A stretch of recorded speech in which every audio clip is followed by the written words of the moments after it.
Hello, and welcome back to the Biostasis Technologies podcast. Today we have a new author, but someone who's not new to the topic, has been thinking about it for quite a while. The author of this book, The Future Loves You, How and Why We Should Abolish Death. So you can tell that we're on the same side. We may have some interesting disagreements as we go along, but there's an awful lot that we have in common here. So the author is Ariel Zeleznikow-Johnston. And I'm going to ask him to introduce himself, essentially by telling us about his academic background and studies, and then also how he became interested in overcoming death and specifically brain preservation. Hello, pleasure to be on the show. So currently I'm a research fellow at Monash University in Australia, so a postdoc, where I'm working in a lab doing neuroscience of consciousness. So trying to understand how it is that brain activity somehow is connected to, gives rise to conscious subjective experiences. Before then, I did my PhD in a lab looking at genetic and environmental contributions to shaping cognition. So more animal work than human work, trying to understand the basic fundamentals of how genes and environments interact in developmental and cognitive processes. And before then, I've just basically always been interested in neuroscience because I've been fascinated by both the big philosophical questions of how our brains give rise to consciousness, how they make us who we are, how they evolve over time, the personal questions, the scientific questions of like how do squishy cells actually give rise to cognitive processes, and obviously, and most importantly in the end, the medical applications. Like how can we use this science and philosophy to actually improve the quantity and quality of people's lives? So that in brief is how I got into neuroscience generally. Specifically this topic. Before you go on, can I just ask you, what actually initially, you said you early on interested in neuroscience, but that doesn't just kind of come from nowhere, presumably. Was it from reading something? Like for me, for instance, I was recently going back and looking at stuff I read when I was still a teenager, and one of the books was Gödel Escher, another one's The Mind's Eye, which is still a really good book. I'm wondering if you read something like that, or if it was actually just reading the science directly. No, definitely The Mind's Eye also for me was a formative experience. I can't remember exactly how old I was, maybe 15 or 16 when I read it. I remember really being struck by the little short stories and then the science discussion and then going back and forth between them. But it goes back further than that. I mean, I think in my earliest memories, I wanted to be an astronaut because I just thought like science, like space tech was cool, and it was just all so cool. And then I realized that like that was somewhat impractical, particularly as an Australian with no space program here. But I found the neuroscience stuff also very cool. And a little bit more tractable for someone from here. But I think I also became more and more compelled by the medical side of things over time, where like I am fascinated in basic science, and I don't do direct medical research myself. I'm mostly focused on basic science, but basic science that has an end to eventually being able to help people in a more direct way. And that's always been the background, I think, that's influenced my interests in the topic. Mm-hmm. So then how do you specifically become interested in overcoming death, which today, is not so out there. There are more and more people who are talking about this, but, not so long ago, that was considered to be pretty crazy stuff back when I was first interested. So were the particular authors you read, people you met, just a personal realization? How did that happen? Yeah, I must admit, I'm still not entirely sure why more people aren't interested in the topic, despite now having written a book and talked to many people about it. In that, for me, when I look back, it just seemed like always something that we should be interested in pursuing. Like we spend hundreds of billions of dollars researching cancer therapies, researching heart disease therapies, researching all sorts of other diseases. And it seems like as part of that, we should be investing in generic anti-aging medicine, or perhaps even more outlandish things like preservation, cryonics, brain preservation, biostasis, whatever you want to call it. And like, it's certainly an idea that's been explored in science fiction for a long time, which is probably where I first came across it. Some science fiction novel or a game where people were put into stasis. And I never really vibed with the like, no, it makes sense for people to eventually die. It's good for them. It's good for society, those sorts of things. For whatever reason, I just never bought into that. And so it's always something that I thought was worth investigating and pursuing. And then I think I was disappointed when I got older and became an academic that there really just wasn't good scientific analysis at length of the topic. There was plenty of papers on like aspects of personal identity or aspects of brain preservation or individual small aspects of areas. But to a large degree, outside of more niche communities, which I'm sure can discuss, but in the academic mainstream, I didn't see a lot of work being put into analyzing the topic at length. So I think that also made me feel like there was a gap which could be explored. Okay.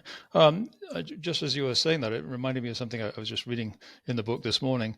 I think you actually understated the point about how much is spent on cancer for, not many results. I think you said it was tens of billions.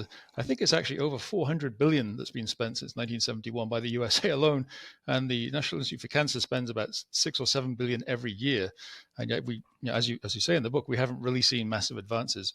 It doesn't seem crazy to suggest we should attack the problem at the root. This is an age-related disease. So it is a little bit crazy that more people aren't thinking this way. And we're hoping that, with the change of administration now, there's some people interested in health, different perspectives. Who knows? Maybe we can actually start removing some of the barriers to that research, but yet to be seen. Yeah. I mean, we have made pretty impressive strides in addressing cancer. Certainly, we're a long way from curing it. But I think I was just seeing yesterday that like the age-adjusted curves suggest that age-adjusted people die from cancer maybe at like 2/3 the rate they did 50 years ago or something, or even slightly lower rates than that, which is both like obviously not as good as addressing the root causes, which is aging, which massively by orders of magnitude raises your risk. But it's not nothing. It shows that with time and effort, complicated things can be done to a certain degree. Anyway, but that's an aside. Yeah, and certain cancers, of course, we haven't made much progress. Like pancreatic cancer is still, by the time they find that, you're pretty much done for. So better diagnostic seems like an important step, finding it earlier. In fact, I'm just about to spend $1,000 on the Galleri test. I don't know if you've come across that. It checks for all kinds of cancers. Apparently, you'll only detect about 50% of them. So it's only got that chance of picking them up, but it has a very low false positive rate. So I figure it's worth doing. But we need more of that stuff. Yeah. So in the book, you discussed the science of this, a lot of the the social issues and philosophical issues. Before I get to the bit where I really want to sort of dig in on the cryonics topic, let's talk a little bit about the philosophical issues. Why do you take the time in the book for a general audience to discuss philosophy of personal identity? Yeah, that's a good question. So if I were writing a different book that was just promoting investment into anti-aging medicine, as many other people have done, you get to skip all the philosophy because you're just suggesting that people live on in pretty much the natural way that they're accustomed to. They take some pill, some drug, and they don't get gray, they don't get wrinkles, their cancer risks don't increase, they continue on as normal. But when you're discussing something like cryonics, brain preservation, whatever you want to call it, there's this gap where people have to go into some kind of stasis for a period of time before they can be revived by any technological means that you might have in mind. And people find that understandably very unsettling. And they particularly find the idea of how you can revive someone very unsettling. And once you start going through that, then people can become very concerned with, would it be me? Wouldn't I be dead? Am I dead and being resurrected? Or am I in stasis? They end up with all these like unsettling philosophical questions. And I think that they are legitimate concerns that need to be talked through and discussed if one is going to promote these sorts of technologies. And also emotionally, they need to be analyzed and discussed if people are going to come to accept these topics. So basically what I do in the book is I run through what is death so that people can better understand that. I run through what is personal identity? How do we survive naturally over time as we age and grow? So that you could understand how you might survive something like cryonics. And then I think it's also helpful to go through a bit of what is consciousness, because that gives some context to what we could imagine doing to our brains and still surviving. And then there's the ethics, of course, which is still philosophy, but a different aspect. So I think it's helpful to run through those if you're going to talk about outlandish science fiction technologies to sort of ground it in formal analysis. Mm-hmm.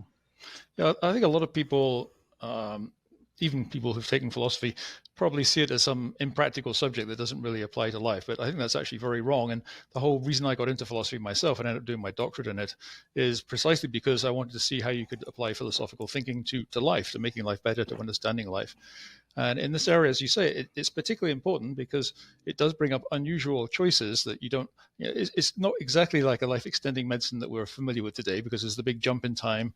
There's all kinds of issues that come up. So it's actually very, very practical. And on the discussion in death, I thought you did a very good discussion of different criteria and definitions of death. I've done the same thing in the book I'm working on. I'm currently writing the chapter on the philosophy of that. I think you cover the different theories pretty well. I don't know, the audience may not be familiar with those. Maybe we can just briefly cover a couple of them and which ones are good and which not so good. Because there's been a lot of different views throughout history for the last couple of thousand years. And I think philosophers are tending to settle on one view in particular right now. So what is your view on that? Yeah, I think a lot of people, maybe not the audience who we're speaking to today, but a lot of people naively have this belief that death is quite clear cut and that doctors have a very clear and understanding of where it is. So someone is alive and then something happens, their eyes close, their breathing stops, and they're dead, and there's a sharp, bright line there. And if you start getting into the medical and philosophical analysis, it turns out that that's really much murkier than many people initially think. And I think a historical perspective really helps make sense of this issue.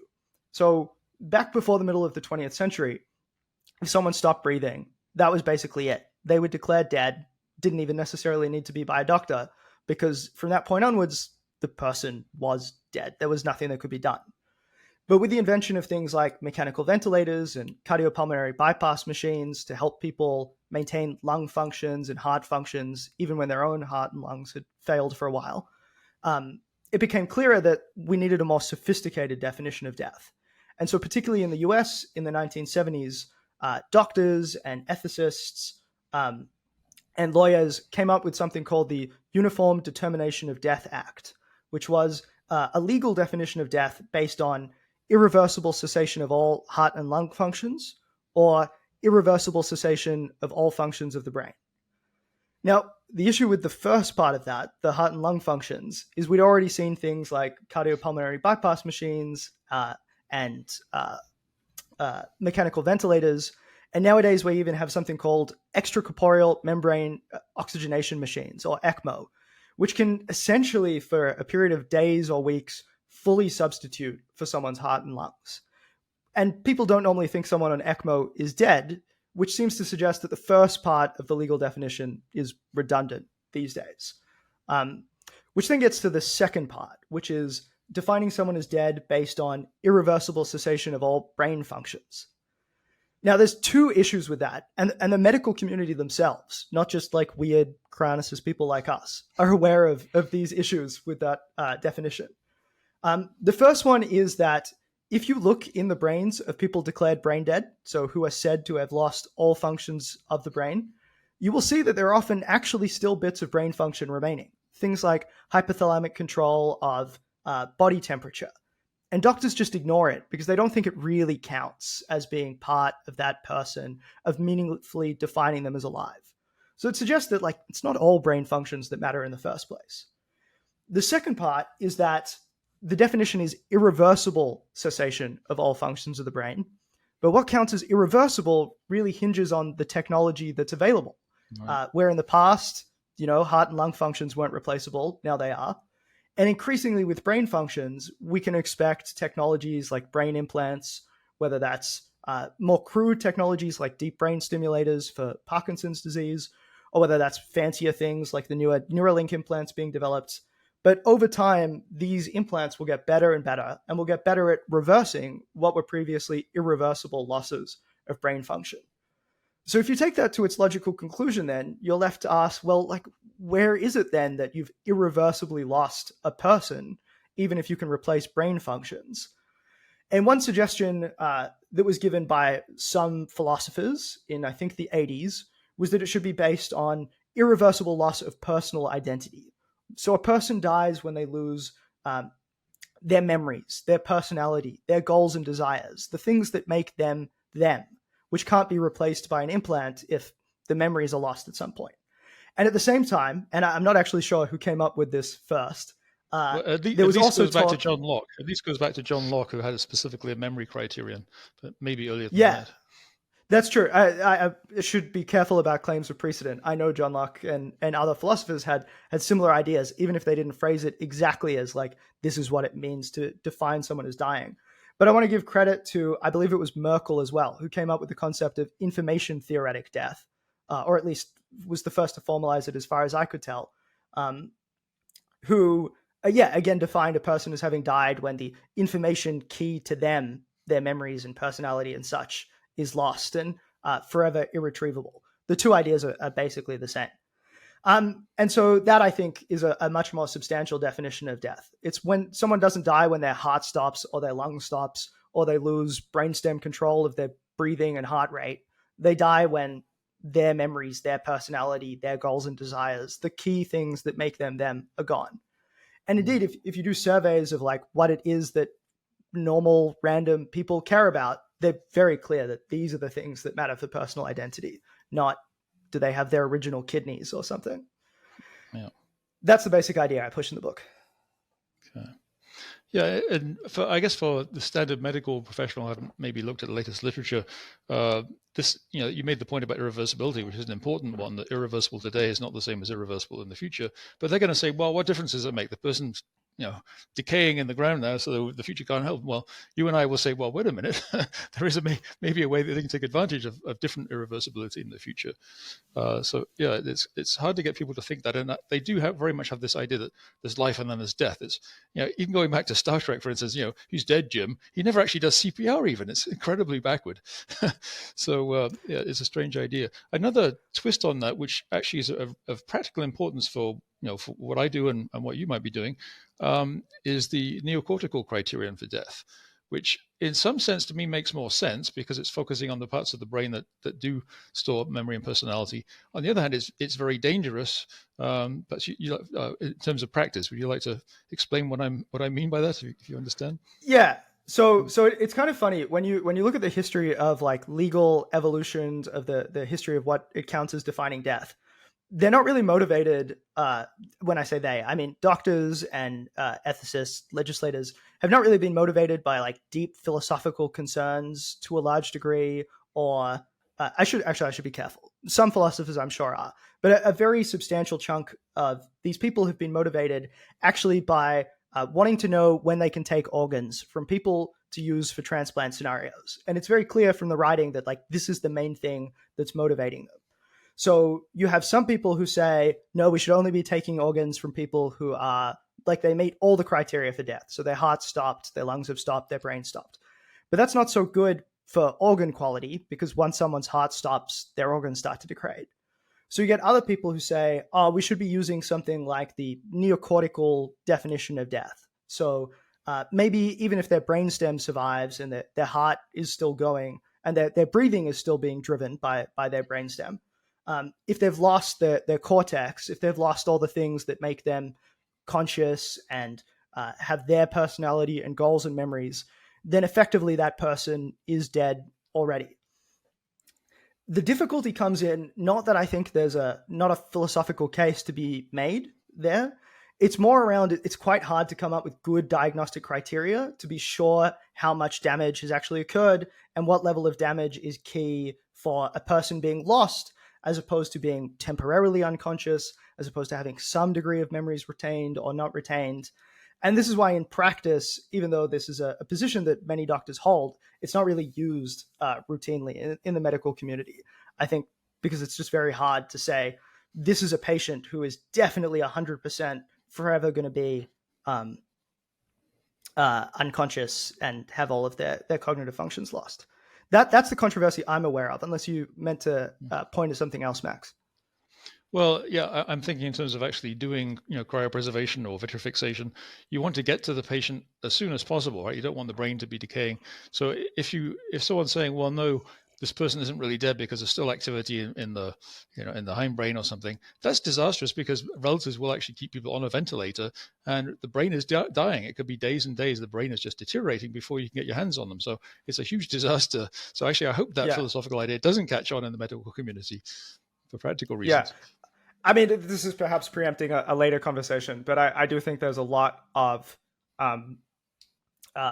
frameworks that need to be developed around the like agonal phase of people's lives. So the dying period, whether that's in the weird cases like of brain trauma where people have their cortex destroyed but their brainstem's still there and people are waiting to start preservation or other stuff, or whether that's in other scenarios as well. Yeah, there's a lot of circumstances like that where there's a trade-off between traditional views of what counts as death and I would say the more philosophically informed views. Something I've written about fairly recently, it's on the blog and it's also part of the book, is examining the idea of experts and authorities.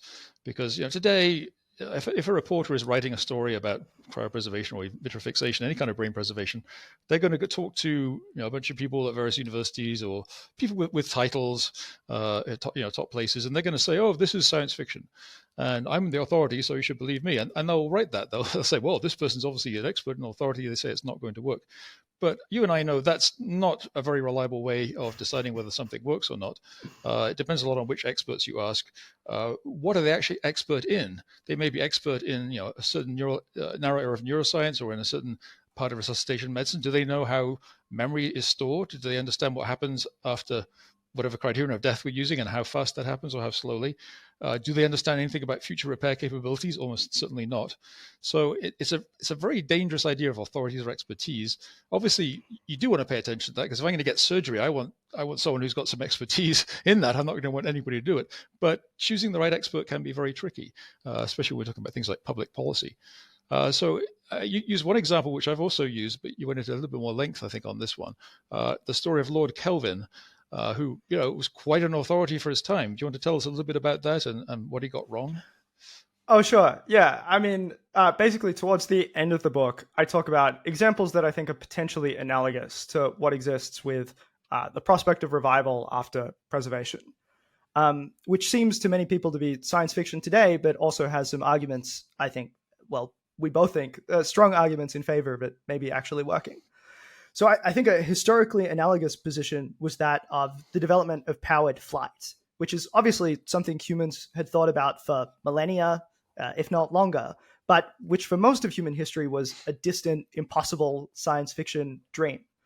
And I think the moment I focus on in the book that I think is particularly funny and salient is you have in 1901, so after the development of electricity, after many of the impressive modern technologies that we have today already having come into existence, and after over a century of, or close to a century of the Industrial Revolution having occurred, you started to have questions about like, well, where is this technology going? Like, what will we be able to see in 10 years, 50 years, 100 years from now?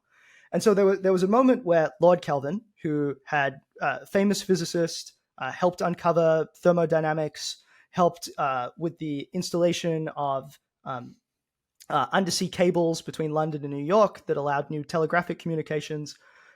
Brilliant physicist at the time was asked, is there any chance that, this powered flight thing that people dream of will ever become possible? Will we ever be able to fly over the Atlantic, or is that a completely fanciful dream? And Kelvin said to the reporter at the time that he thought powered flight would forever remain impossible. For him, the prospect of that was so distant from what had historically happened that it seemed there were too many practical problems to solve. And in his defense, it was difficult to come up with powered flight. You need to have light, powerful engines. You need to have rigid wings. You need to deal with changing atmospheric conditions. It's not easy to build planes. It's not a trivial thing to do. But at the same time, it is very much a surmountable problem. And nowadays, flight is routine. And it just shows that even someone as brilliant and switched on as Kelvin, when asked to project forwards into the future, could make mistakes and perhaps was commenting on things outside of his expertise and not sufficiently giving a distribution of probabilities that he thought may or may not occur. And it's a funny example because I think it was only 2 years between when Kelvin said powered flight will forever be impossible and the first flights at Kitty Hawk. Right, not too much later, there was transatlantic flights too. Yeah, in 1919. I think there was actually one expert of some kind, I don't remember who it was right now, who said that powered flight was impossible after it had actually happened. He just hadn't caught up. The news hadn't quite got out yet. So even worse in that case. I tried finding other examples too. I couldn't find as crisp a quote for other things, but you had the same thing with rocketry.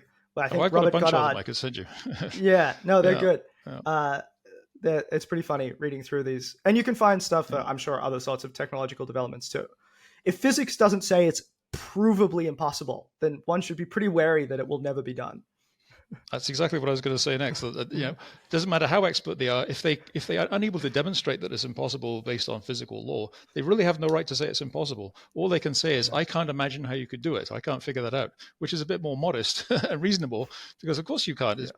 I often use this analogy. If you ask me, anybody in 1890, will we ever put somebody on the moon, and when?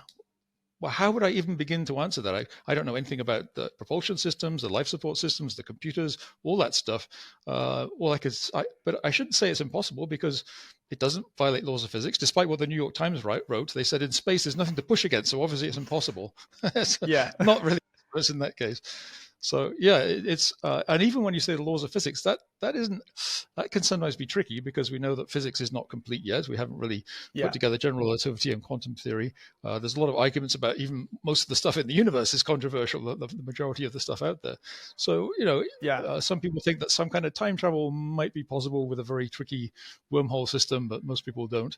So even the laws of physics can be tricky. Another example really is you think about things like phlogiston or caloric, which scientists of the day thought were useful hypotheses, and actually they were. Caloric actually works fairly decently, because you can explain, if heat is a fluid, why is it that if you put two thin metal poles together, the heat transfer is a lot slower than if you put two plates together? Well, because it's got a bigger pipeline to gush through. So we know that's completely false, and caloric doesn't exist. But so back then they might have said some idea violates their laws of physics, but of course their physics was incomplete. So even that is not necessarily an ultimate limit, but it's a decent one to start with as a limit. Yeah, I mean, there's always the error, right? Like, does one actually have one's mathematical proof down correctly? It's good to have some insight that, like, one can be wrong about stuff, even if you think there is a definitive proof that it can or can't be possible. I just wanted to make one comment, though, which was, I do have sympathy for journalists, members of the general public, in trying to understand what's going on. Because at the same time as Lord Kelvin was wrong about powered flight, and people have been wrong many, many times about what's going to happen in the future, you do have so many people making bold claims that, like, quantum computing is around the corner and it's going to revolutionize everything, or this new supplement will extend your life by 200 years, or like all sorts of like crazy and wild, or that we found a new superconductor or something. And for people who aren't versed in science and physics or other issues themselves, it's overwhelming trying to sift through real claims from false claims and work out what's going on. Now, unfortunately, I agree with you that, like, the correct response is not just to completely defer to experts all the time, because experts can be wrong and biased and talk outside their area of expertise.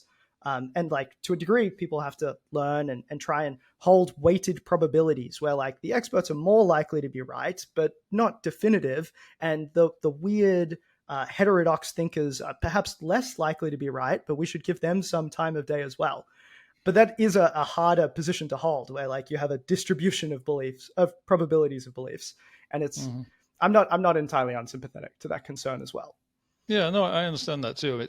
I think what we really need, I guess, is not done in journalism school, is teaching people critical thinking, to ask questions about expertise. Okay, so I've got this expert, but how do I know this expert represents all the experts? He's probably going to put me onto someone else who will agree with him. So how do I find someone who might disagree, and how do I evaluate then the disagreement? But you don't see much of that. That's pretty uncommon in reporting. I guess it takes too much work. So exactly. Yeah. And the other thing about, I think, our authorities and expertise is that institutions, journals, and so on can be captured by a certain view, and it can be very hard for unorthodox experts who actually are right to get their words through. So, I mean, a classic, pretty awful, I think you give them in the book too, but an example I don't think it uses plate tectonics. When that was first proposed, people thought that was ludicrous, and even though their explanation didn't work very well for explaining things where land are widely separated, they couldn't explain it well. They invented these land bridges that were very implausible. but the guy who came up with the idea, I'm forgetting his name right now, he was really pilloried, and basically his life was ruined. And we see that actually over and over again in science. So it's another cautionary tale. So yeah, we can't be too critical of journalists because they're not the experts, but they should learn better how to question the experts and to compare them, I think. Yeah. Okay, so let's talk to us an area where we might disagree a bit, although I suspect we might disagree less than it seems from what I read in the book. So on your discussion of cryonics. So you do actually discuss it quite early on in the book in the introduction. And I'm going to ask you why you did that early on. My suspicion, and don't be offended by my suggestion here, but because it's a kind of a tactical thing, my suspicion is that you did that because brain preservation in general is going to be a very controversial idea and will be seen as really out there. So you think, well, what could be even more controversial? Well, let's position cryonics as even more controversial, and then we can say, well, we're pretty sensible by comparison. So I can kind of understand if that was the tactical approach. But I wasn't too happy reading where you call it. Well, you talk about freezing and don't mention vitrification, even though you do later in the book. You talk about the charlatans in the past, but actually there's plenty of those in longevity in general. You talked about it promising miracles, which I don't think is a good way to characterize, sophisticated cryonics at least. That little distinguishes cryonics from the snake oil salesman of earlier times, and so on. And use the term afterlife, which you wouldn't use in the context of brain preservation, even though it's essentially the same idea. So those are some of the points. And you mentioned lack of engagement with mainstream scientists or endorsement of esteemed scientists. Well, of course, actually, some of the people developing these technologies are the world's leading cryobiologists, and there's some pretty good scientists who actually signed their names to the open letter of scientists on this. So I think that's treating cryopreservation fairly harshly. What would you say about that? So what I would say is I do have what I think are legitimate criticisms of some cryonics practices and some ways in which cryonics has been sold either historically or in contemporary times to the general public. But also you're 100% right when I say that it's also a tactical move to a certain degree, where I think there's really both historically and today been a broad range of people offering different cryonic services with different degrees of scientific rigor, philosophical rigor, justification, and engagement with mainstream science and medicine. And I was taking shots at what I see as the less well done version to deliberately contrast that against what I think better practices and procedures could be today. Because I'm introducing a book to the general public where they've maybe vaguely heard about this stuff before and have the sense that it is unscientific, and outlandish, and I wanted to buy a little bit of time to get them to think about the topics properly before they just went with their gut reaction of like, haven't I heard about this discredited pseudoscience nonsense before? The thing that I find a little interesting is it seems to be, I'm not on top of the history behind this, but this seems to be not uncommon. Like I've seen rebranding of cryonics as biostasis or other ideas around. There seems to be some perception that like people want to distance themselves from the cryonics name. Perhaps you can actually tell me more about that because I'm not sure what's going on there. Sure. But yes, that's essentially the idea. So that's not to undermine the points that I have where like I think there are issues with some practices, particularly historical ones, but some modern techniques. But I want to be fair as well. Like I am aware of the work of many people who do try and publish their data and produce good case reports and engage with mainstream science. And I guess I should apologize for tarnishing everyone with the same brush there. Okay, well, that's appreciated. Yeah, the physicist and cryobiologist Brian Woke has distinguished between type 1 and type 2 cryonics. So I think what you're talking about is type 1, which was pretty much universal in the early days in the 60s and 70s, but gradually been growing towards cryonics type 2. Cryonics type 1 basically says there's not a whole lot we can do at this moment to improve the way we preserve people. Let's just freeze them. And initially it was exactly just straight freezing, which does a lot of damage. And that has a lot less credibility. I think actually there is some evidence that might work, that despite a large amount of damage, if you have the right repair technologies, it's not inconceivable that you could fix someone from that, but it's certainly not what you want. But things have really changed from those days, of course. They started introducing glycerol and glycerol-based cryoprotectants, increasing concentration. I remember Alcor used to use 3 molar, then it was 5 molar, then 7, and then they switched around 2000 to vitrification solutions, where, of course, you eliminate ice formation, at least ideally. So, yeah, there's a huge difference between those two things. There's also a huge difference between, which I don't think anybody does today that I'm aware of. I don't see people promising that it will work today. In fact, if you read any of the, Alcor's literature, certainly you see a lot of explanations of why it might not work, what might go wrong. In the contracts, there's several pages of why this might not work and the uncertainties. So, and certainly when I've communicated about it, I always try to emphasize that uncertainty. There's no guarantees at all. So there are no promises. There's no money back guarantee. But I think maybe. Oh, sorry. Before we get to the criticism I have of practices, for example, by things like Alcor, I do want to commend things like the publication of case reports, the publication of protocols, the documentation, which even I relied upon for the book, so that I could go through and say, like, this is what people are up to, this is what people are doing. Because, like, I think open science norms of being able to clearly see what people are doing, being able to see their raw data as much as possible, is what improves scientific practice and is what increases credibility in experts and these sorts of ideas. And in like, sometimes you even see this not happening in other areas of science. Like, I'm sure many people have heard about significant scientific fraud that's happened in things like Alzheimer's disease research, which has come to light recently. And in part, that's enabled by like very shoddy, unopen practices.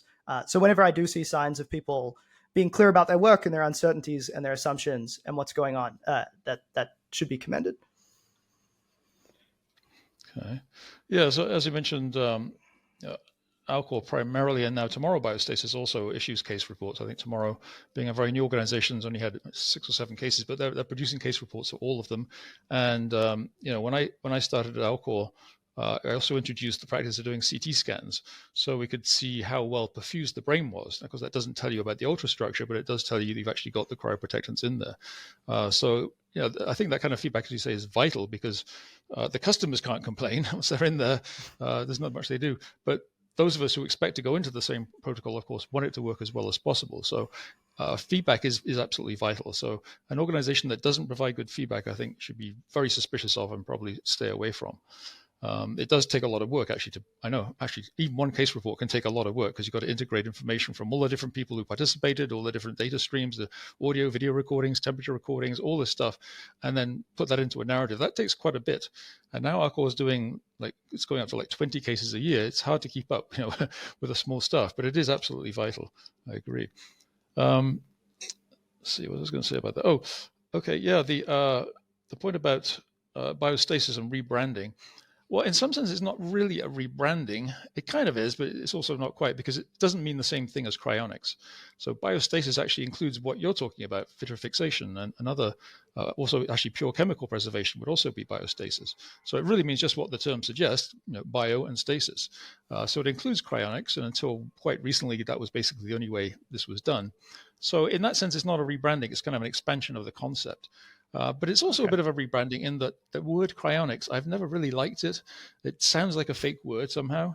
And it has unfortunate connotations for a lot of people because of decades of very negative news stories. Now, those have gotten a lot better in the recent 10 or 15 years, but still, we've kind of got that legacy. So, when I discuss it now, and of course with our blog and so on, our company is named after biostasis. But the idea actually goes back, or the term goes back to Eric Drexler's book, Engines of Creation, from 1986. He actually suggested that term. And actually, amazingly, he suggested something very much like Robert McIntyre did with basically combining chemical and chemical preservation. So pretty far-sighted there. So, so it's kind of rebranding, but kind of not as well, a bit of a reconceptualization. Thanks for running me through the history. Yeah. So when I'm writing about it in my book, I'm talking about biostasis, but I'm also clearly talking about cryonics, but I try to be clear to what extent they overlap and to what extent they're different. And I think what is important is that, and I'm not sure we're really seeing this enough, certainly not at Alcor and other US organizations, there needs to be more attention to what is the optimal form of preservation for each situation. Now, it may be that pure cryopreservation is best for certain cases. It may be that in other cases, like when there's an ischemic delay, maybe we need something like vitrifixation, which, for those who haven't heard that term, is basically the combination of vitrification and chemical fixation. By fixing things, you stop the deterioration, give you time to get the cryoprotectants in there. But it also comes with some downsides, as I understand it, and I'm not a technical expert in the area. So it might be there isn't one procedure that's optimal for everybody. So really what we want is organizations to offer a variety of options, and what they do will depend on the situation. Of course, we do that slightly in that right now, if you don't find someone for a long period of time, you won't better perfuse the brain. There's no point even trying to just do more damage. So on a crude level, we have that. You want to get there before the blood-brain barrier breaks down and so on. But I don't see a lot of move. As far as I can tell, alcohol, there's no real consideration of vitrifixation right now. But there is at Tomorrow Biostasis in Europe. I think they're actively discussing that. And also, I think contrary to what you say in the book, although, of course, that was written a couple of years ago, so it was probably true at the time. Well, partly. You say that nobody's offering intermediate temperature storage around minus 130, which, as you note in the book, the purpose for that is to avoid kind of macro scale cracking. Not something I think is that worrying. I'm more worried about the ultra scale kind of damage. But yeah, it's not bad if you can avoid that. Alcor actually has been doing that for, I don't know, well over 10 years, but they haven't been offering it as an option, which is unfortunate. And I tried to get that happening when I was running things, and the board, just kind of dragged their feet, and it still hasn't happened. But they've had a unit there, and they actually have several people's brains actually at ITS temperatures. And I do believe that Tomorrow Biostasis is also looking seriously into doing that. So hopefully that will become another option. So these are all new options that I think should be looked at, and I think we should be very critical of organizations that don't show any signs of looking to optimize what they're doing. Yeah. Maybe, so the luxury of writing a book as opposed to having to run one of these organizations is I get to just think about what I think best practice would be, and I don't have to immediately deal with the practical difficulties of funding things, finding enough people to write case reports, all of these sorts of difficulties. But I think it is worth spending a bit of time thinking about what would the ideal circumstances and practices be for individual patients and for society as a whole. For example, like the best possible technique we could imagine that's related to this idea of preservation would be the idea of just like literally putting someone in a time machine. If you could take someone who's dying and just throw them 100 years into the future, then that would be the ideal version. And you used that idea in your book. You used that idea in the book, I think, to sort of separate the details from the actual end goal. I thought that was quite effective. Yeah, that's right. Now, obviously, we don't have time machines, so we have to get as close to that as possible. And what I count as close to that as possible is having someone's body, when it's under storage, look as close as the like pre-storage state as possible, with a particular focus on the ultrastructure of their brain. All the things we know that are associated with memories being stored, personality being stored, information being stored within the brain. I am all for preservation procedures that get as close to that as possible. And there are perhaps in different circumstances, different trade-offs you can imagine making, which would benefit some aspect of preservation at the cost of another aspect. And there's also different circumstances depending on what state you can start a preservation procedure for a particular individual. But I'm always focused on like how well preserved is the ultrastructure. And that's the guiding star for me when thinking about these different techniques. I don't know if that's always the same for everyone else, but that's what I am focused on, and perhaps where some disagreement might come between us, or not, as the case might be. And there are also, logistic and practical issues, which, unless you've run an organization, may not be so clear, and you don't really discuss those in the book, which would apply also to vitrifixation as well as to standard cryopreservation. Like having a standby team capable of getting to somebody wherever they are in the country and preferably in the world, that's not easy. It's not easy at all. Yeah. And obviously minimizing the time and adjusting procedures for that. Yeah, absolutely. I mean, again, luxury of writing the book as opposed to running an organization. I think, given we don't have time machines, the best practice version of something like this would be having preservation added into hospices, hospital facilities, basically medical settings, where a terminally ill individual, either who had a sudden deterioration in their health, like a rapidly terminal deterioration in their health, or someone who was facing a terminal prospect but who opted to take it up themselves, could undergo a preservation procedure while still being neurologically intact and while their blood vessels and their vasculature was still intact, so that you could get preservation chemicals into them so that they could be perfused well and so that they could then be cooled down. And I really think there's a lot of reasons why, as a society, we need to be aiming for that, because otherwise you end up with all the sorts of circumstances we see, where people die and are found later after a large amount of decay has already happened, or where people are dying in hospital settings, but they suffer so much damage in the terminal phase, either just before or just after what we currently count as legal death, that you would imagine a fairly large amount of brain damage has already occurred in a way that compromises the integrity of the ultrastructure that underlies memories, personality, all those sorts of things again. And I'm not saying that in those circumstances we should just give up and there's nothing that should be done for those individuals. But I have a lot of concern that perhaps a lot of their personal identity, if not all of their personal identity, has already been lost at that stage. And I think that is an unacceptable, as a society, status quo for us to be in.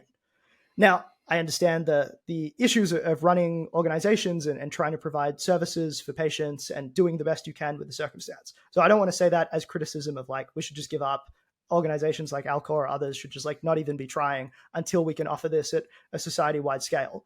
But I do think we shouldn't ignore those problems as well. And what I aim for with the book is trying to get everyone to consider how what these problems are and how they should be surmounted. But you probably agree with that, I would imagine, to a large degree absolutely. Anyway. Not everybody, unfortunately, is going to be in a hospital when they die, especially if you have a heart attack, then you could be anywhere, and that's kind of one of the worst things. I always advise people, if you're going to die, try to die of cancer rather than heart disease. If you have a choice, adjust your risk behaviors to make one more likely than the other. Because if you have cancer, you're probably going to have plenty of warning and be in a hospital, and they can track you. With a heart disease or a stroke, or aneurysm, that's not going to be the case. So one thing that organizations are looking at, which is not so sexy scientifically, but really important practically, is early alert systems. We have these kind of crude things. I've fallen, I can't get up, and kind of alert somebody. But we need to have that reach someone very quickly without too many false alarms, obviously, so we can get to people more quickly. So that's kind of one of the practical aspects. But I totally agree. The goal should be to have this done in hospitals as part of standard medicine. And in fact, we talk about time travel. It's often called medical time travel because that's kind of the way it really works. And the other thing we do, this has been happening the last few years now. The ideal case, really, well, there's a few ideal cases when we have warning, like with Fred Chamberlain, the co-founder of Alcor. He got a really good cryopreservation because we managed to get him from Florida, where he was living, to here in Scottsdale, Arizona. And he was he probably would have done something like death with dignity, but it's not legal in Arizona. But what you can do is you can refuse food and water. And Fred was dying of cancer, and he said, do not give me any more food or water. And actually, I was kind of amazed. It took 6 days before his heart quit. I thought, someone was already emaciated, it would take 2 or 3 days. It took 6. But we were right there at the bedside and basically started within seconds of legal death being pronounced. So that works out really well. But even better for most people, if you're in the right location, as I think soon it will be everywhere in the country probably, is if you have the right laws, death with dignity laws, or whatever you want to call them, you can do what one person did the first time we did this at Alcor. I was in the office and someone called up and they said, well, this person wants to go next Wednesday. And he's in a death with dignity state. I said, well, I think we need a little more time. We've never done this before. We want to get this right. So he put it off for another week. But that is a great way to do it, just making an appointment to be taken into the future, basically. So you can be there with no delay. There's no worry about flights getting there on time or delays. That really is the way to do it, and hopefully will be a model for the future for hospitals. Yeah, absolutely. I think that's, for all sorts of practical and neurological intactness reasons, what we should be aspiring to. It is a little funny, actually, in that I think this would be a push too far for most legislators and the general public. But I definitely think for the moment, we should be trying to integrate this into assisted dying, death with dying sort of thing. But I've heard a cheeky suggestion that because the definition of death counts as it currently is irreversible cessation of all functions of the brain. If you had enough people on board, if you could get enough doctors to sign off on cryonics, brain preservation, it's not irreversible cessation of all functions of the brain, because theoretically you could revive someone from this state one day. So it's something we should just be able to do as a very risky surgical procedure. But you don't need new changes in legislation to let people sign off on other risky procedures like organ transplants or other stuff. So it should be the same in this circumstance. Now, I don't think that would fly. Like, I think you'd end up with a lawsuit on your hands if, as an organization, you tried to argue for that. But I think that's aspirationally what we should be aiming to get closer towards. And like integration with assisted dying laws is a good step in that direction. Mm-hmm. Just to take a step back briefly on the point about type 1 and type 2 cryonics. So I think we're totally in agreement on what the goal should be, what the ideal should be. It's a matter of how you get there. But again, from an organizational point of view, you can't always have those conditions. And who gets to draw the line? In your paperwork, you can actually say, if you don't find me in the first 12 hours, 24 hours, or whatever temperature, then don't proceed. But since we don't really know for sure how much damage is too much, we really don't know that yet. There is evidence that neurons can survive actually for several days. They can be cultured alive. There's actually some pretty amazing survival data. So we're not really sure. So most people just say, well, do the best you can no matter what. Now, if someone's incinerated, there's nothing you can do at all. Obviously, even by the information theoretic criterion, they're gone. But what about someone who died at home, isn't found for 24 hours, and put in the morgue at 3 degrees for a couple of days?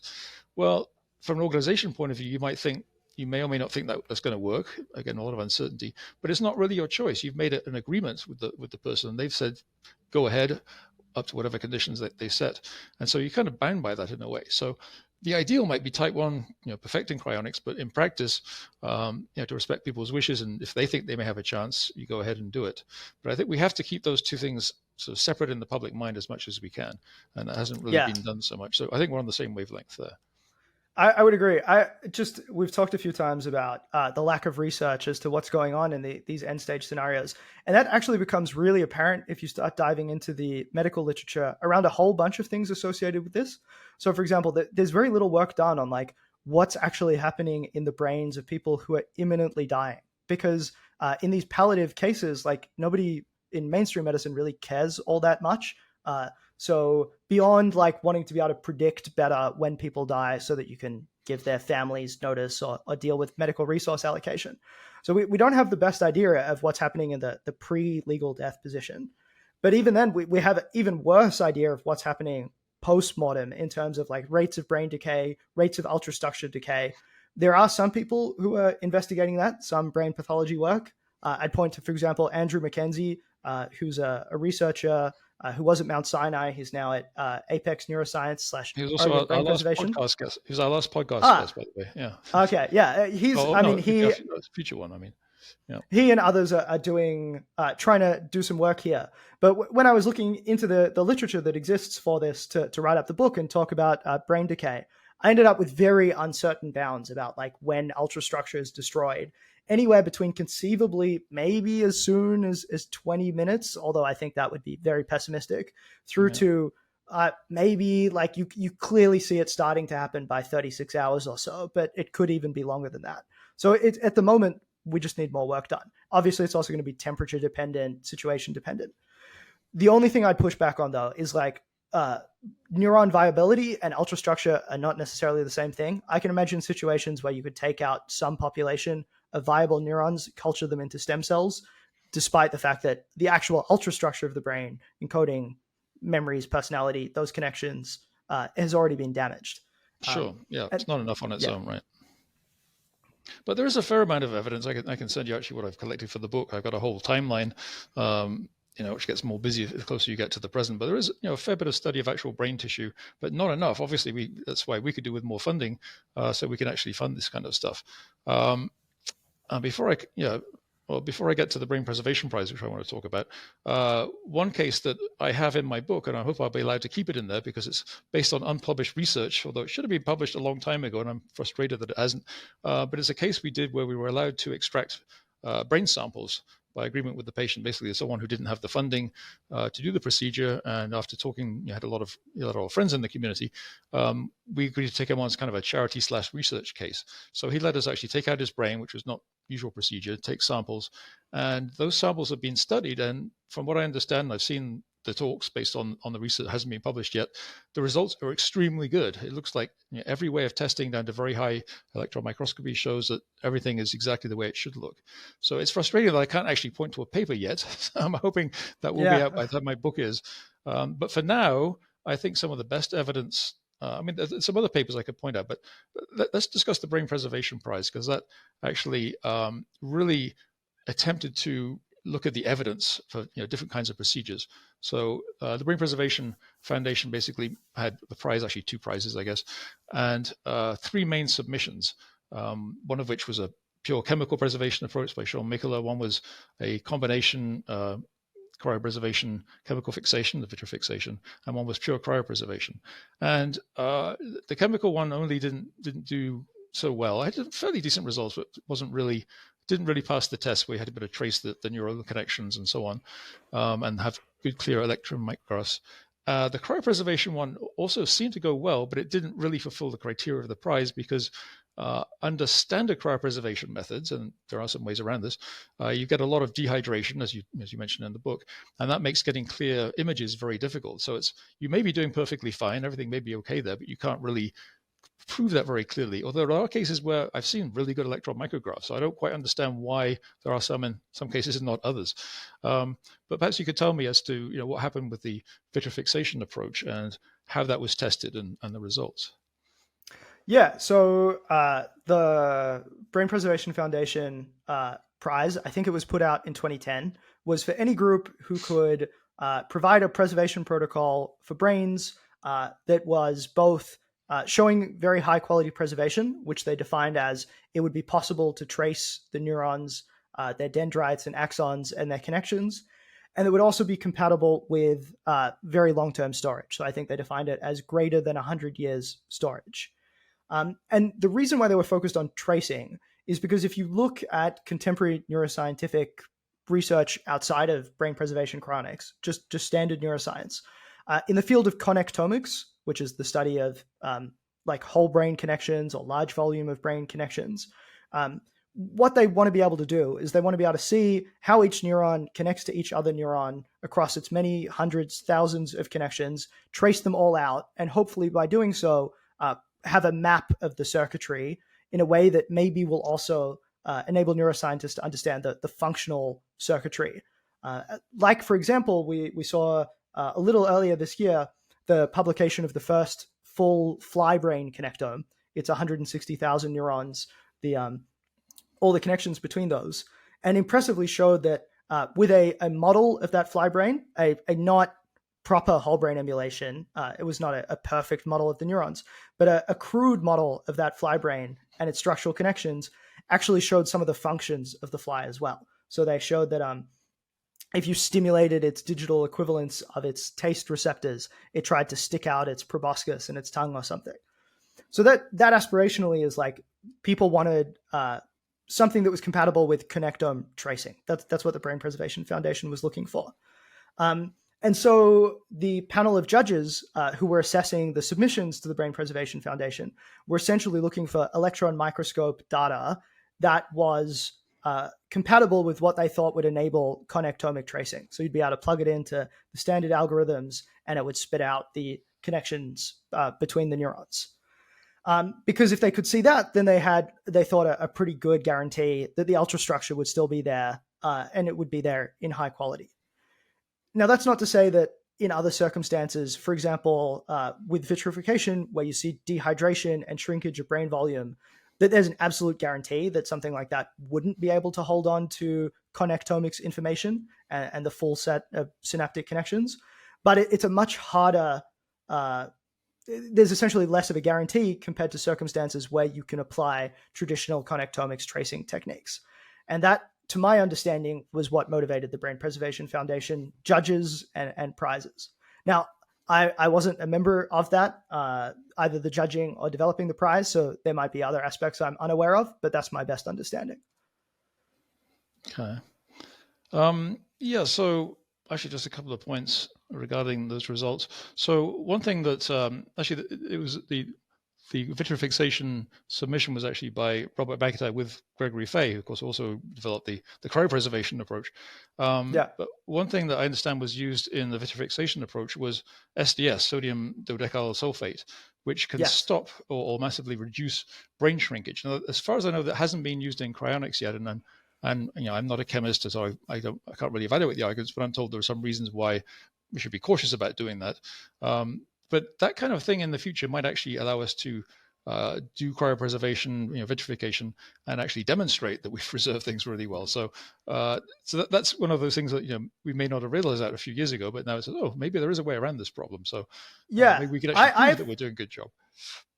I've heard talks about groups doing that with traditional vitrification combined with a bit of SDS. Basically, what it is essentially a little bit of detergent that can break the blood-brain barrier open a bit so that cryoprotectants can more easily perfuse the brain. I've heard claims that people have tried this and it shows better brain preservation with just vitrification without shrinkage and dehydration. And I've even seen some people say they've shown CT images of a lack of shrinkage and good preservation. And maybe I feel like I've seen a YouTube clip where like maybe someone showed some ultrastructure data. And I find this extremely encouraging. Like, I am not saying that like vitrification alone like will never work under any circumstances with better protocols at producing the same sort of quality that combining it with fixation can. I just haven't seen the data published anywhere yet that would back up that claim.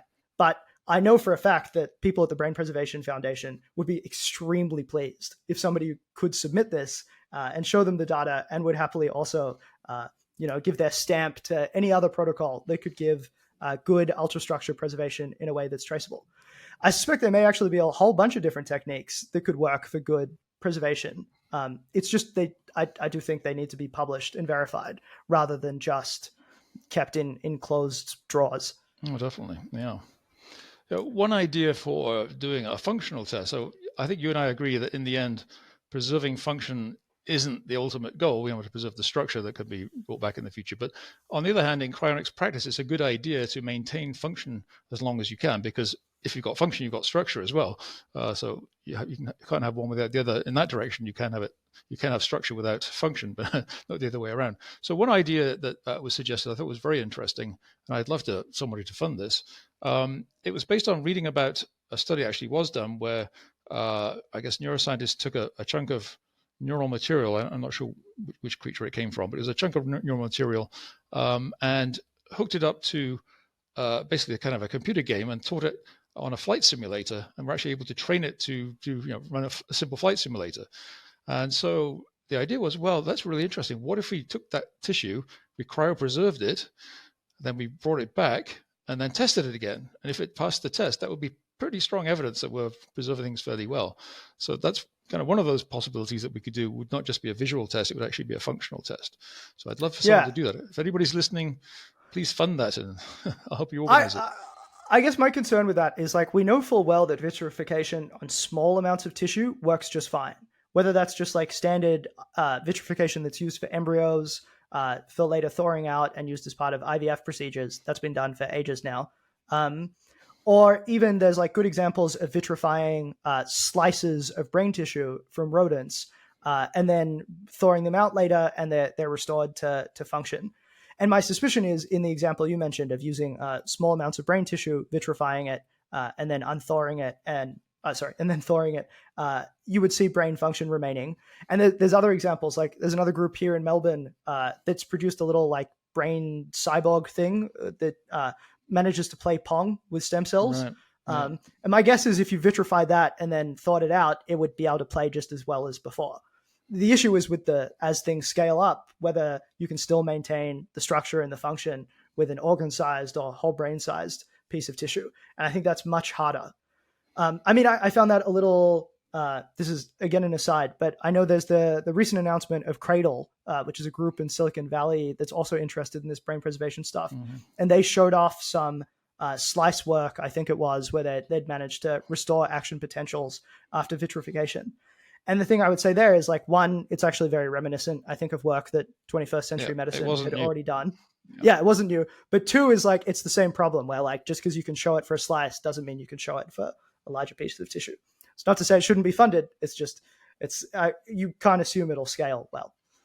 Right. Although, now people are actually talking about brain organoids. And so there you've got something intermediate between, a tissue slice and a whole brain. Once you get to whole brains, you may have some ethical problems, especially with human brains, because you don't want to have just an isolated brain coming back and having it run through a maze. But with maybe animal organoids, you could have something that's fairly substantial and might be, more more easy to extrapolate to a whole brain. So I think it's an interesting area to explore. It's pretty compelling to me. I mean, looking at electron micrographs, that might impress neuroscientists, but the average member of the public is going to go, what am I looking at? Whereas if you can actually show it playing Pong or something sophisticated, then that's probably going to impress them more. Don't get me wrong. If you could vitrify a rat and bring it back, like that's way more impressive than good ultrastructural preservation. I just think that's going to be really hard to do. And I think the arguments from ultrastructure are good enough that we shouldn't be not preserving people until we can demonstrate those things. And I think this is actually a sort of an interesting point where I think a lot of the community who say that like, oh yeah, I guess something like cryonics, brain preservation, it might work one day, but it doesn't work today. And it's not until you demonstrate revival that we should really be offering this as a service to people.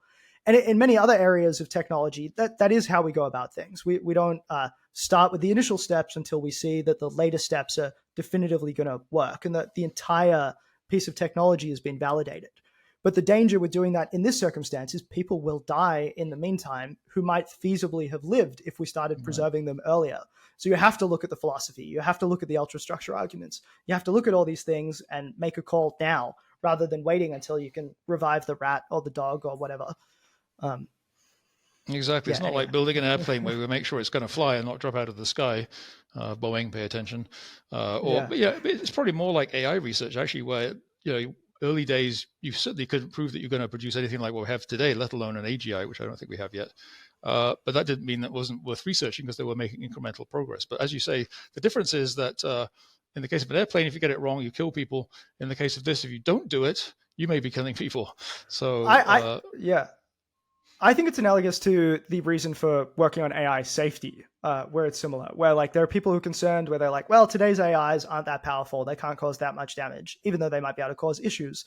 But we should be really worried about super intelligent AI causing a whole heap of issues if it's not aligned to human goals and values. And thus it's worth putting a lot of resources into that now as a result. I think it's a similar argument.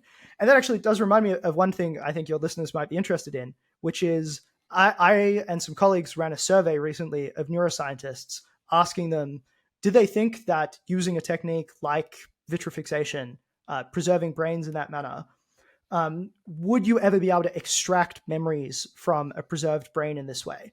Or even would you ever be able to perform a whole brain emulation, which is essentially like uploading someone?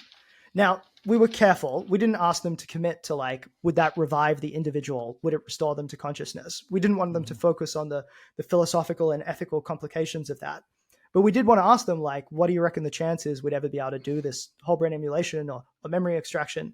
And we modeled basically the survey off of a survey that had been done in AI research space, where AI researchers were asked, what do you think is like the chance that we will have problems with super intelligent AI at some point? And what do you think the timelines are? And interestingly, what we saw amongst the neuroscientists, and this was not just Brain Preservation Foundation people, this was a random sample of people taken from conference abstracts, was that they assigned a fairly substantial credence to it working. The median probability estimate was 40% for you'd be able to extract memories from a preserved brain, or you'd be able to perform a whole brain emulation from a preserved brain. That's from, I think, 312 different neuroscientists. And so, like, I think 40% estimate is, like, well above the threshold good, to be taking something seriously. It's not 100%, but it's not 0.001%. And I think enough that, like, mainstream neuroscience, mainstream medicine should be really less dismissive of this whole prospect than it currently is. Right. We have experimental cancer therapies that probably have lower than 40% chance of working, but if it's the only thing you have, you're going to say, please give it to me. Now, obviously, you have your concerns about experts, and I too am very concerned about, well, should we really trust neuroscientists to be able to predict long-term futures well? Maybe they're like too pessimistic, maybe they're too optimistic. But I guess I don't see a better community to be polling necessarily about this prospect, and it's the best we can do at the moment. And if they think that there's a substantial chance of it working, like, I don't think it should just be our preservation community that's interested in this. I think it should be everyone. Yeah, definitely. I mean, they may not be experts in future repair technologies. Well, nobody is really, because we don't have them, but there are people who've done a lot of work on that. So they're probably not factoring that into the calculation. So maybe it's higher than what they think from that basis. Yeah. Actually, I want to focus on that topic actually at the moment, because it's interesting what you didn't cover in the book, at least unless I missed it because I was trying to get through enough parts of it for this interview. It's a long book. Yeah, it didn't seem, I didn't see a discussion of repair. Well, actually, there's two different things: repair and revival costs, but also actually the process of reviving people. That it seemed to be all on preservation techniques and the evidence, but I don't remember seeing much about how would you actually remove the chemical bonds in the brain and fix any damage that there is there. Now, of course, there are works like that. Robert Freitas's very thick book, Cryostasis Revival, goes into a lot of detail in estimating what kind of capabilities you would need, not the exact designs, of course. So was there a reason why you didn't want to go into that? Do you feel like that would sound too speculative and weaken the argument? Yeah, so we mentioned before some tactical decisions I made when writing the book. And again, there was a bit of tactics here insofar as much as possible, I wanted the book to be as close to sort of contemporary, mainstream philosophical and scientific writing as possible. I wanted to be able to say, look, this isn't my weird, crazy ideas. Here's actually what a group of people think here. Here's good references for what I'm saying and why it's justified. And so I really focus on what I think is core for arguing for preservation, which is, look, clearly the definition of death we've been using has problems. The medical community themselves acknowledges that's the case. Clearly, neuroscience is showing more and more the case that it's the structure of people's brains that give them all the properties that make them who they are. And if we hold on to those structures, there's a strong argument that a person hasn't truly died. Like, I think these things are wild, but they're actually not that controversial and not that hard to argue for if you walk people through the steps. Then I think once you get to the more speculative parts about like, how could we actually revive someone? People have less time unless they're already bought in on those arguments for those things. And I feel like I'm more in danger of losing people and then being distracted by those speculative parts rather than focusing on the key, like, look, there seems to be a good chance preservation will work. That's not to say I didn't talk about it at all, because I think you do have to talk about how you actually imagine revival might work if you're going to convince people that there's any chance that these things will work. But as part of that, oddly, I actually think that whole brain emulation uploading has the most straightforward path from current technology, where we can imagine scanning brains that are well preserved at high resolution, recreating them in a digital format, restoring them to function in that way, and then ideally, hopefully, depending on your philosophical and commitments about personal identity and consciousness, restoring someone back to health through that manner. And the reason why I look at that is because, like, you can actually see the steps being made, how scanning technology is improving, how preservation technology is improving, how computing power is improving, how emulation capacities are improving. For example, with the fly that I was talking about earlier. And I think it's fairly straightforward how you can make that argument for someone. With things like brain repair, nanomedicine, nanotechnology, it's just, although it's obviously more appealing to imagine being restored to health in one's original biological body, at least from my perspective as a neuroscientist, it seems a lot harder to really like ground that in a way that people would find satisfying if they were skeptical of the claim to begin with. That's not to say that I think it's definitively impossible, but I don't know how to write that in a convincing way for people that doesn't feel hand-wavy. I've got the same issue with my book that that's one of my last chapters is on the revival part, and I'm wondering how much to actually go into that. Because it's kind of a tricky issue. But yeah, I may not have read the whole part of that treatment, but I don't remember seeing the word uploading anywhere. So it feels like you were. My impression was you're going to have the brain repaired and come back kind of in the most comfortable way for most people philosophically in the kind of a repaired brain, maybe with some synthetic neurons to replace bits, but nothing too drastic. No, that's not the most likely quite way. Right. I do. Okay. So I talk in the chapter on preservation and revival. I spend most of the time talking about an example of whole brain emulation. So of taking the preserved brain, scanning, slicing, imaging, reconstructing in a digital, electronic format, virtual format. And I do mention, I definitely talk about whole brain emulation, and I think I use the word uploading at least once or twice. I haven't really got through that chapter, so yeah. No, it's again, it's 400 pages of material, so no problems there. Yeah. I to be fair to you though, like obviously I'm generally trying to make it seem as least weird as possible and most grounded as possible. So I don't go out of my way to emphasize the more science fiction-y sounding aspects, because I want readers to focus on how it's actually not that weird, and it's a straightforward extrapolation of what we're already doing. Exactly. That's but I exactly don't the hide approach it. I'm taking too. Yeah. Yeah. That's exactly the approach I'm taking. I start off with a chapter basically on the history of resuscitation medicine, from all the bizarre attempts that people use, people using, what do you call them, for blowing into a fire, bellows, using bellows in people's lungs to restart their breathing, putting them on a horseback so they would jump up and down and hopefully restart the heart, all those kind of crude methods, up through, all the recent methods, all the kind of fancy technologies we have. Ways of bringing people back even after an hour of no blood circulation. There have been cases up to an hour or so. Step by step, and then sort of pushing them, well, why should that be the limit? And then it doesn't take that much more to make the argument. So grounding it in the current science and medicine. And that's why I always try to present biostasis as an extension of emergency medicine. That's what it should be, and it should be in the hospital as we agreed. One thing I also don't think you, again, maybe I just didn't get to it yet, but I don't think you had quite a detailed discussion of the costs of storage using vitrifixation, but I don't want to focus on that so much. I don't think you considered the funding for revival, maybe because you have no idea what that would cost, but also just basic funding mechanisms like cryonics organizations aren't just hoping that people in the future will take care of them, right? Because that's frequent criticism. Why would anybody bother? You address that to some extent. Well, reason is you're a member of an organization, you have a contract with them, and you've funded it. So, in the discussion of costs, I don't think you covered the revival end of things. Is that really I think this is. Sorry. Yeah, go ahead. No, let's go ahead. I think this is perhaps where my different viewpoint is perhaps notable from other sort of pre-existing cryonics organizations and cryonics thinkings, where again, I have the luxury of sitting back and thinking about what I see as best practice.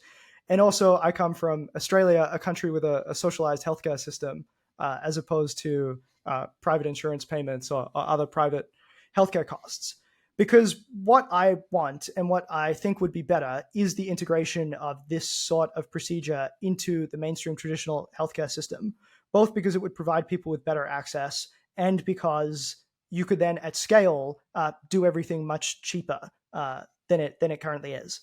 You can imagine analogous circumstances where if we needed to make bespoke MRI machines for only a handful of cases a year, it would cost like hundreds of thousands of dollars per scan. But as a result of it being widespread usage, it costs a few $100s per scan to do, despite MRI machines being like pieces of equipment that cost $1 or $2 million. Mm-hmm. So as part of that thinking, a common thing that's done in particularly countries like the UK and Australia, where we have social healthcare systems, is governments decide what they're going to fund and not fund based on quality adjusted life year calculations. Basically, they ask, how much life are we buying for how much money? And is it a good deal? Where if a therapy, for example, provides someone with an additional year of high quality life for under $50,000 or $100,000, then the health departments in Australia or the UK will decide that that's worth funding.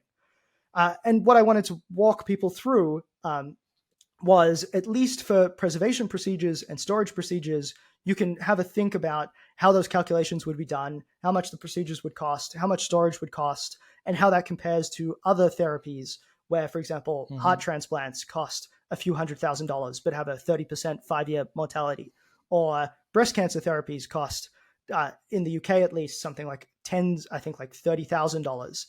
But these days have a reasonably good 5-year survival rate. And you can make these comparisons. Obviously, the difficulty comes in with, like, I have no idea how much future revival will cost, in the same way that people historically might have been able to say, yeah, I think we can land on the moon one day. But if you asked an engineer from 1900 how much a 1960s rocket would cost, they would have thrown up their hands. Mm-hmm. And I, as a result, I sort of like cop out and like don't try and even do that calculation, just focusing on the preservation side. To the second part of like, well, Ariel, it's all well and good that you want the government to be funding preservation procedures, but in the real world at the moment, it's small scale and people have to fund these things through mechanisms that work. I guess I readily admit that my book is more focused on what I think should exist rather than the present day realities of running these sorts of organizations. And I'm not in a good position to know the financial details of how current organizations are run, how they could be optimized, how maybe they are optimal. I'm just looking towards what would be occurring if we could do this at scale. I think what you do, at least gesture at one point, is one part of the calculation. I remember a discussion about quality adjusted life years. I thought that was well done comparing to other medicines, because of course the payoff, if this works, is potentially enormous. If we'd done away with aging, then potentially even at today's accident rates, you'd have several thousand years, and if we reduce accident rates, it could be a lot longer. So the payoff for whatever cost should be pretty large. And we don't have to incur that cost today. We just have to do the storage and the procedure part. We don't have to do for the arrival part. So that's another reason why, I guess, why you could not really focus on that, but also point out, as you do briefly, that the future is going to be a lot wealthier than the present. People tend not to think about that very much. They think about cost of doing certain things now, and if we delay, well, we mustn't delay. Well, but if we do delay, we're going to do it at a time when we potentially are a lot wealthier, unless we really mess things up badly. That's the way it's been now for several centuries. So there'll be a lot more wealth. We don't know how much it will cost. Another point which you also make is, of course, the first ones will probably be very expensive, because that's pretty much the way it is with technology, but it seems even more rapidly to come down in cost these days. So yeah, I get the point that you really can't speculate, but and you're assuming a certain kind of medical system.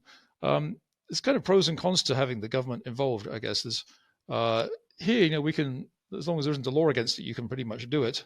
Well, it's not quite that simple, but basically that's the principle. And changing a government to adopt some radically new thing can be really difficult. So it's not a bad idea if you have a private sector. Does Australia not have private providers as well? Is it entirely? Australia does, but most particularly critical care medicine is done through the public system. So private stuff's mainly for more elective surgeries, things like a knee replacement or a hip replacement. But if you're getting a heart transplant or a serious surgery, it happens through the public system. I'm all for also having private providers. I think people should have the choice to buy services if they want to. But I guess my aspiration is that you have enough society buy-in that you have a good public option for people as well to make use of this. We'd hope whatever system you have, that it's made available for sure. It may be that, I guess it would depend on the country. It might be that places like the US, there might be private people doing this. Well, I'm sure there would be.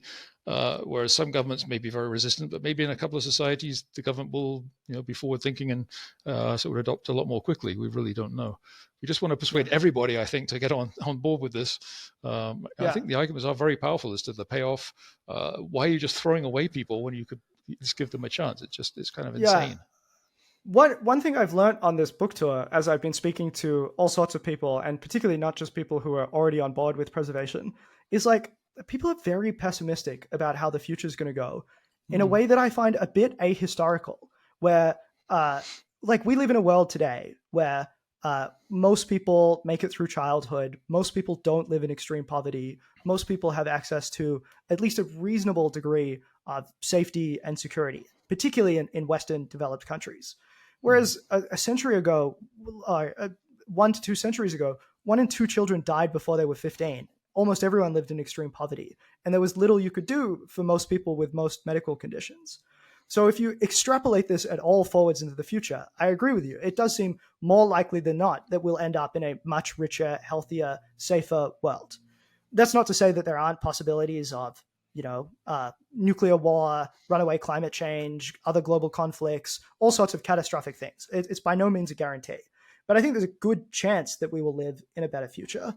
And indeed, I think if you think about something like preservation and you take seriously the idea that your dying friend, your dying relative should be given access to this so that they have a chance of living in this better world in the future, then I think that gives people more of a personal stake in ensuring that the future will go well. And like really focusing on like the fact that there will be a 2100 and a 2200. It's not just a distant notion, like it's a real thing that's going to happen. And that's the key of what I try and put forward in the book, this like sense of like intergenerational love, where we exist today only by the grace of the things that our ancestors have provided to us.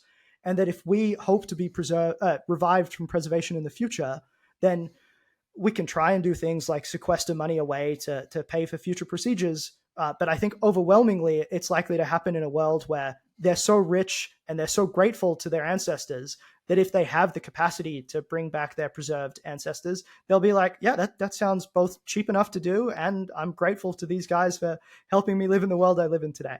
In the same way that I would pull people back from the past to today if I had the capacity to do so. Yeah, I like the way you put the intergenerational idea. I think it's kind of the pay it forward idea. We benefit from all this history, all the suffering and effort it's got us to here. And yet some people are just sitting on their fat behinds, not doing anything to produce the future. Well, it's kind of our obligation or responsibility to create that future. And I totally agree with the idea that most people are too pessimistic. I've written so many pieces on that. If anybody hasn't read Hans Rosling's Factfulness, that's kind of the first book I would give them. There's many books, of course, but exactly. Things are getting better, and unless we have a super big screw up, it will probably continue that way. And there's also the kind of anthropic principle sort of thing as well, in that any future that's so badly screwed up won't bring you back, so you don't have to worry about waking up in a horrible nightmare future, because you won't come back in that situation. It has to have a certain level of technology, a certain level of goodwill, a certain determination to bring you back. So it can't be that bad. These scenarios where they'll bring you back as a slave are just obviously ridiculous. I mean, they don't pass the test. This is what I commonly say to people. I don't fully discount the possibility. Obviously, if you have a preserved brain, it's not impossible maybe to bring them back into some hellish environment, but it just seems so much less likely than either things go badly and they just let the bodies decay, or things go well and they're like, well, the only motivation is it's a cool world, it's a utopian future, and they're like, yeah, let's bring them back to enjoy the party. I think that's much more likely. I agree with you entirely. Yeah, if they want slaves, they'll have robots. They don't need to bring people back and train them up in the future. Not a very effective way. All right. Well, I think we've covered a lot of material here. Is there anything else you want to say that we haven't covered that's in the book?